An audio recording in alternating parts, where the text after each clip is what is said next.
All right, hello dudes and dudettes. Today we are talking about Sorm. This is everyone, it seems to be everyone's arch nemesis that they just absolutely have great disdain for it, but do not fear, I have some techniques that are going to help you understand this a little bit better. So first off, SORM stands for Standard Organization and Regulations Manual. It establishes a standard way that commands throughout the Navy are made up. That way you won't, when you transfer to command, there's a generalized setup that everyone has. So again, that standardization. So then we talk about the dual chain of command. Dual meaning chain of command, meaning two commands, two types of commands. So over here we have the President and the Secretary of Defense, and this comprises your operational command, operational type command. Okay, so when we're speaking about the operational type command, the President, he's obviously the Commander-in-Chief, and then the Secretary of Defense is the principal advisor to the President on all defense-related issues. He's a civilian that takes care of all the defense and operation of the commands. I mean, don't read into this and try to get all these fancy verbiage, just spit it out. That's what he does, okay? So we're gonna break this out, and we have unified commands and we have specified commands, all right? The distinction between these is a unified command is two or more combined military forces. So the Air Force and the Navy and the Army, the Navy and the Marine Corps, and so on and so forth. So more than one service, they're a unified. Makes sense? This is specific to one, okay? So unified, when we break this down, a little bit more, you have different types of unified commands. The first acronym I have for you is JTS, and that's for joint, like this is Joint Air Force Base. You have your transportation commands, so think like NALO. We work together as a cohesive military group for transportation and movement. Obviously a lot more than that, but just giving you an example. And then you have strategic. So that's our strategic planning and defense and understanding what it is to be to protect us and our assets and our people and our nation and so on and so forth. That's the simplistic of it. So then there's another part of this that I remember this by, you understand a compass, so think of it like this. So you have your Northern Command, you have your Southern Command, you have your Central Command, you have your European Command, and you have your Pacific Command, okay? These are all under here because it is comprised of more than two services. So you'll see later in the book, and I'm just going to touch on this briefly, when it's going over these different types of commands, that also touches on one called AFRICOM. The reason AFRICOM isn't a part of this is because it is comprised of the Army and the Army only. So it is not a unified command. So that hopefully makes that a little bit more understandable. So that's the one side of the dual chain of command. Over here, we have the administrative side of the command, and this is your Secretary of the Navy and your CNO, okay? So your Secretary of the Navy is in charge of policies and processes and all the administrative side of things that the Secretary of Defense doesn't have any time for, right? So you have your Secretary of the Navy that's doing that, and then you have the CNO who works alongside with him creating this policy, creating these changes, this whole Sailor 2025 that we're doing, and all these changes you see coming down. This is coming all the way down from the Secretary of Navy and CNO. All right, so this goes, so as this stuff comes out, then it goes down to the operating forces. Which, let me move over here for a second. So these are the services, right? All of this comes over to your operating forces, right? So it's all coming to the one central point, us. It just beds down. So your Secretary of the Navy and CNO are doing all the administrative stuff. There are times where the Secretary of the Navy can actually have a command under his purview, or his or her purview, like temporarily assigned command, and that's the military sea lift command. So just an added, oh, by the way. But the idea is just to, you see how this differentiates, okay? When you also kind of breaking this down before it gets to this operating forces. So the operating forces, it goes out like this. So you have fleet commanders, right? And this is in charge of an entire fleet. So, I mean, big coverage. So that's the Pacific Fleet, the Atlantic Fleet, and the European Fleet. There's three, okay? So you have Pacific, Atlantic, and Europe. Those are your fleet commanders. It comes down to, then you have task force commanders, okay? Then it can be task groups, task units. And the way the book describes it is like this will be TF60, right? And then whenever you want to break it down even more, like if you're going into a group, then it's going to be a TG whatever and a TU whatever. So that's really all you need to understand with this. But so this is how it all breaks down. The fleet commanders has a big coverage. Task force covers a little bit less. Task group a little bit less. Task unit a little bit less. And so this guy reports to this guy, reports to this guy, reports to this guy, and it just keeps going up. Because if one person were to do all of this, that would just be an epic shit show. So we have to separate this out and not have all of responsibility fall onto a very small group of people. So they covered all of that. Okay, I'm going to erase this now. But do you have any questions on that? No?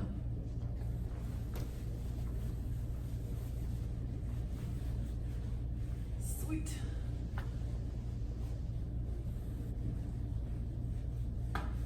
Okay, now we're gonna go into specifically the Navy side of it.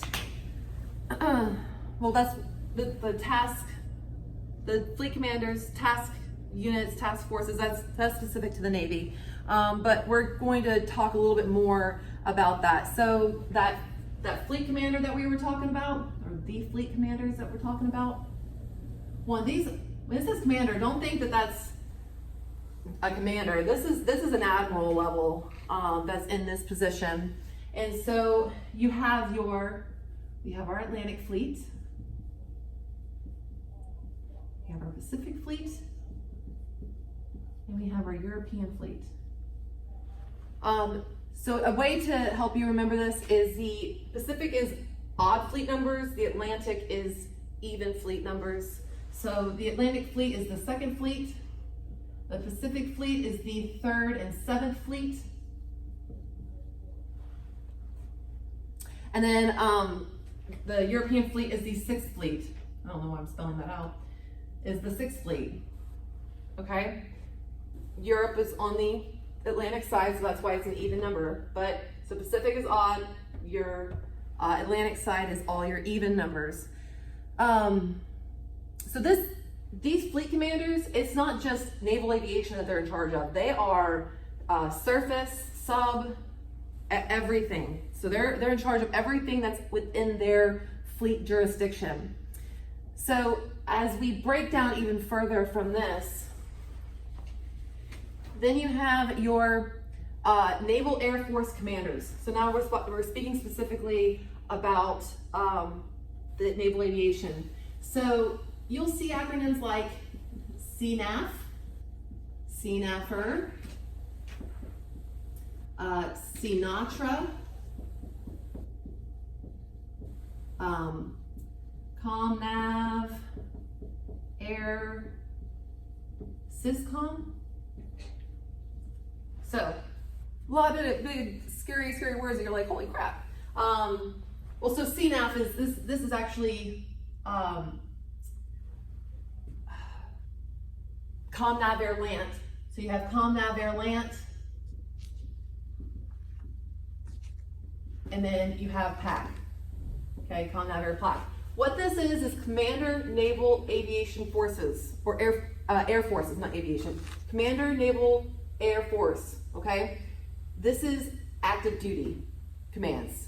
Okay, so they are over the jurisdiction of all active duty commands. When we get an AMI inspection, is CNAF coming to inspect us? So it's the active duty part of the Navy.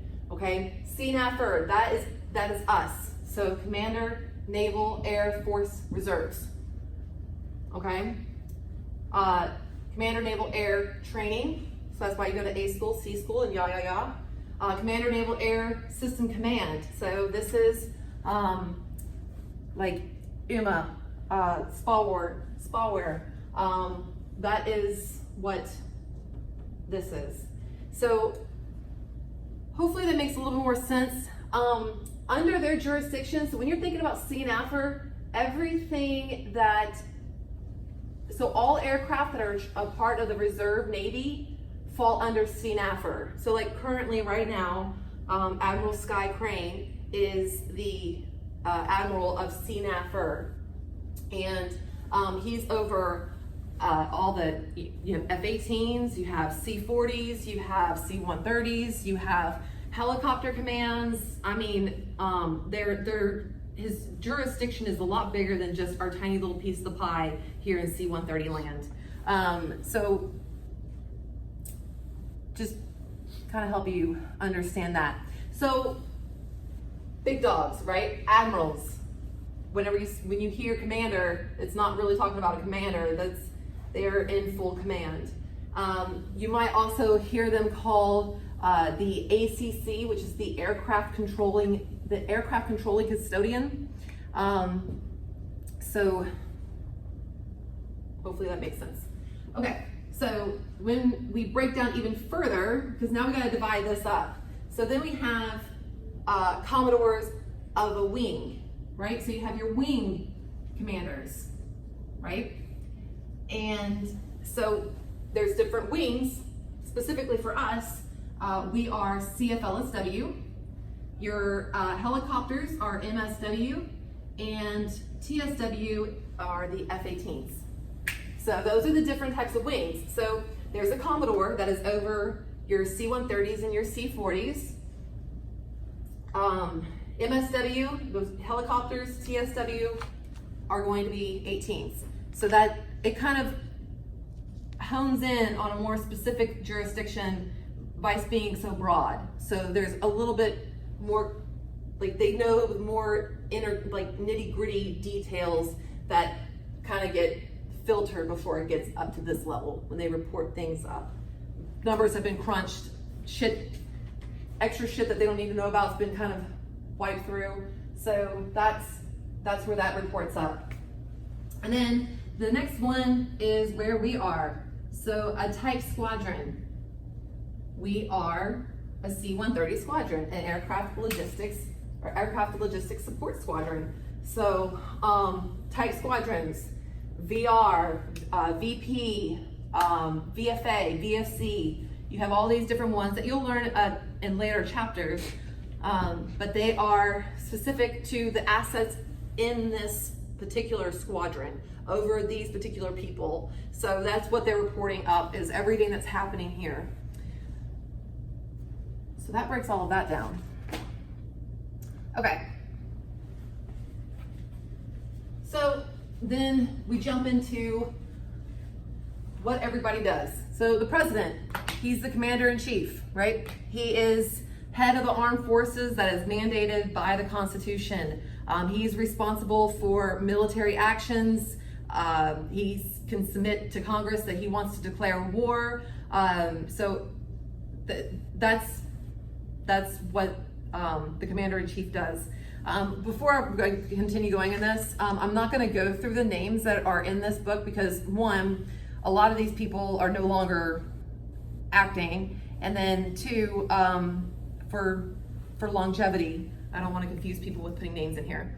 So vice president, he's the second in command, and he's acting as president of the U.S. Senate. Whenever he's filling for the president, he can act as the president when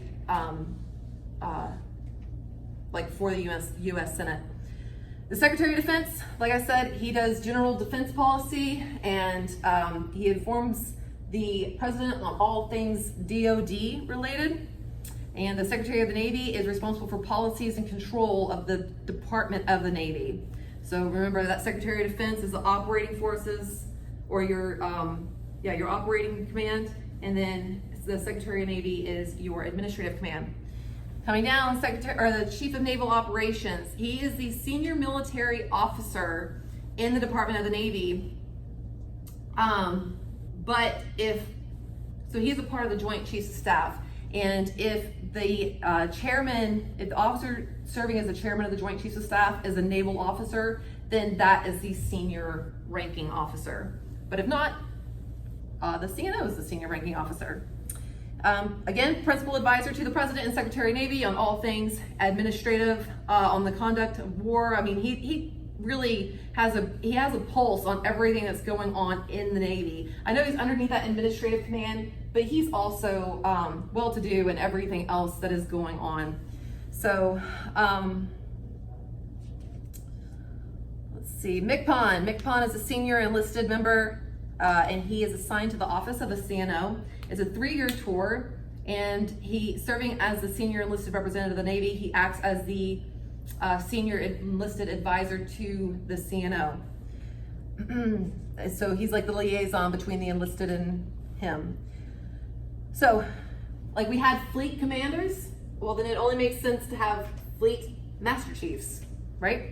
So there are fleet master chiefs, and then you're going to have force commanders, you're going to have force master chiefs. There's 16 force master chiefs. And then for command master chiefs, just because you're a command doesn't mean you're automatically going to get a CMC. If you have 250 or more personnel, then you can have a billet for a CMC. Otherwise, if it's a small operating command, they can have something called a senior enlisted leader that could be like a senior chief. Organizational structure. We all know the commanding officer, CO. He's regulates general orders, customs. He's the authority to put limitations and restrictions and enforce regulations within his command. The XO is primarily responsible for organization, performance of duty, and good order and discipline throughout the entire command. Command Master Chief, I mean, same thing with the MCPON. He serves as the enlisted advisor. He's like that enlisted liaison between us and the officers. So he vets everything up to the skipper, and also ensures good order and discipline and morale and welfare. The department head is a representative of the CO pertaining to the department. So maintenance department, they will have administrative department, they'll have department heads, and they will talk to them, talk to the skipper about things that are going on in a particular department. Excuse me. CMEO, Command Managed Equal Opportunity. That program is established to ensure that Everyone has an equal opportunity, regardless of race, regardless of sex, regardless of religious beliefs. There's several others, but the point is, you are free to work in an environment that is equal and offers equal opportunity for everyone. So, for instance, you walk in or you check in, you're a female, and you go up to the CFL, who is a male, and you say, I want to be on the CFL team. And he says, well, I don't believe in women being on the CFL team because you can't run as fast as men do. Wrong, okay? That is a semio issue, regardless of race, creed. That's doesn't matter. You get an opportunity. Division officer is responsible for their division, okay? Leading chief petty officer is responsible. He works in line with the division, is responsible for the work centers underneath his purview, supervising and making sure that his LPOs are doing their job. Your work center supervisor they respond to the normal hour by hour work center functions that happen day by day. CACO, Casualty Assistance Calls Officer. This is if you were to unfortunately pass away. The CACO is the person who will respond to, it says in here P and OK and S and OK. That just means primary next to kin or secondary next to kin in the event of a casualty. So for SAPR, everyone knows SAPR, sexual assault prevention and response. Keep your hands to yourself, your body parts to yourself. Don't touch where you don't need to be touched. That's it. I don't need to say any more about that. Ombudsman, they are your liaison. They are your liaison between your spouses and to what's going on into the command. So there will be a designated ombudsman that vets information to your loved ones, your spouses and loved ones, on what's going on in the tempo of the command. Financial specialist, ooh, this guy. So I know that talking about finances can be like running through this building naked. It's a very vulnerable subject, but talk to a financial specialist, regardless of if you are financially fucked up or not. It's good to just talk to somebody and get some insight on maybe investing or maybe budgeting yourself a little bit better, because it can spiral out of control quickly. DAPA, Drug and Alcohol Program Advisor. Don't be scared of them. People seem to be, but they are there to help if you have a drinking issue, help you get the assistance that you need, the help that you need, the rehabilitation that you need, and the education that you need. Security manager, well, they're in charge of security of the building. Command career counselor, well, they're the ones that report to you on all of things within your career, so you can go talk to them about all sorts of things. Okay, so then we move into your operational report, your movement report, your logistics requirements, and your sorts and sit reps. So these are the different types of reports that are going out.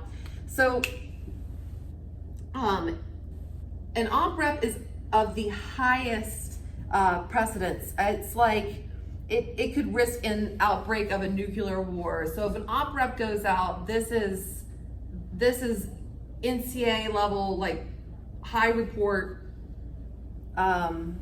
It requires immediate notification. A move rep is whenever ships are moving, the ship's movement, they have to report up to the NCA their every movement, because they've got to know their defense posture and where everyone is. Logistics. This is where a ship is coming into port. They have to notify 24 hours. Is it 24 hours? 48 hours. Excuse me. So 48 hours prior to arrival, so that they know what they need to have available for them when they arrive. Sorts is actually the status and requirement and training supports. That's the ship's status and the condition of their readiness. So they gotta report, just like we report upline on our readiness level of our aircraft and our assets. Ships have to report their readiness level in the same fashion. Sit reps, these go out frequently because they cover a very broad part of stuff. So violent crimes, assaults, robberies, abuse, discrimination, sexual harassment, incidences, even suicide attempts or suicides in themselves. those have to go out. A ROCPO, this is your required operational capabilities, projected operational environment. So this basically is a detailed snapshot of what you have and what you need. So it tells, like, it reports all the people that you have, and so that way you know when you need to project what you need, when you need, and that's how Big Navy corresponds, moving people to keep commands equipped with personnel.